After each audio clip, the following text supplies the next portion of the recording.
بسم اللہ الرحمن الرحیم۔ السلام علیکم۔ حضرت سیدنا انس بن مالک رضی اللہ تعالیٰ عنہ سے روایت ہے کہ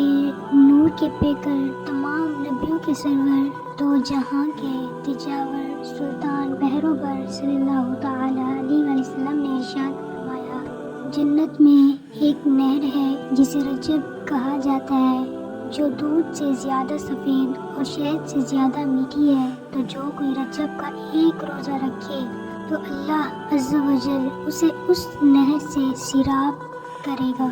حضرت سیدنا ابو قلابہ رضی اللہ تعالی عنہ فرماتے ہیں، رجب کے روزہ داروں کے لیے جنت میں ایک محل ہے۔ رجب میں ایک رات ہے کہ اس میں نیک عمل کرنے والوں کو 100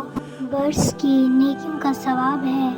اور وہ رجب کی 27ویں شب ہے، جو اس میں 12 رکعات اس طرح پڑھے کہ ہر رکعت میں سورہ فاتحہ اور کوئی سی ایک سورت، اور ہر 2 رکعات پر التحیات پڑھے، اور 12 پوری ہونے پر سلام پھیرے، برس کی نیکیوں کا ثواب ہے۔ اور وہ رجب کی 27ویں شب ہے، جو اس میں 12 رکعات اس طرح پڑھے کہ ہر رکعت میں سورہ فاتحہ اور کوئی سی ایک سورت، اور ہر 2 رکعات پر التحیات پڑھے، اور 12 پوری ہونے پر سلام پھیرے۔ اس کے بعد 100 بار یہ پڑھے، سبحان اللہ والحمد للہ ولا الہ الا اللہ واللہ اکبر، استغفار 100 بار، درود شریف 100 بار پڑھے، اور اپنی دنیا و آخرت سے جس چیز کی چاہے دعا مانگے، اور صبح کو روزہ رکھے تو اللہ تعالیٰ اس کی سب دعائیں قبول فرمائے، سوائے اس دعا کے جو گناہ کے لیے۔ حضرت سیدنا سلمان فارسی رضی اللہ تعالی عنہ سے مروی ہے، اللہ عز و جل کے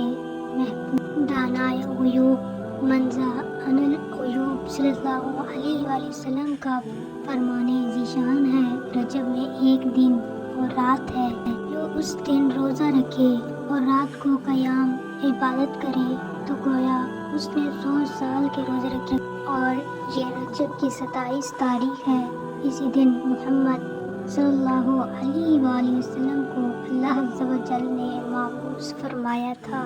جو اس دن کا روزہ رکھے اور افطار کے وقت دعا کرے، 10 برس کے گناہوں کا کفارہ ہو۔